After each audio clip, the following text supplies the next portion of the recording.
Hello everyone and welcome to my YouTube channel. Today we are going to discuss about how to fix your account has been disabled in the App Store and iTunes. For assistant, contact iTunes support on iPhone, iOS 16, iOS 26. For example, if you want to upgrade your iCloud storage or anything, you want to update your payment method and you want to purchase anything from the App Store, and you see this kind of error on your App Store account, Apple ID discount account. So how you can fix that? For this, what you have to do, you have to simply watch this video completely. So without wasting any time, let's start the video. First of all, you have to simply close this page, and after closing the page, you have to make sure that you are connected to a proper Wi-Fi and internet connection. And after that, what you have to do next is you have to simply go to settings, and in settings you have to go to general, and after that you have to click on that, and here you have to scroll it down until you find the option of transfer or reset iPhone, and here you have to click on reset, and you have to reset all of your network settings.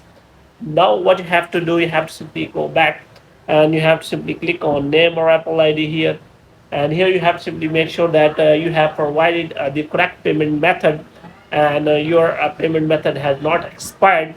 And if you have any errors in the payment method, then you can simply replace your payment method with a new one. So you can simply go and check any subscription if you have. For example, if you have any pending subscription, then you can simply clear the payments of that pending subscription. Moreover, as the solution is written in the option, like you have simply contact the Apple Store or iTunes Store, and you have to simply take the screenshot of the problem, and after that you have to simply contact iTunes Store or Apple Store, and you have to ask for the solution.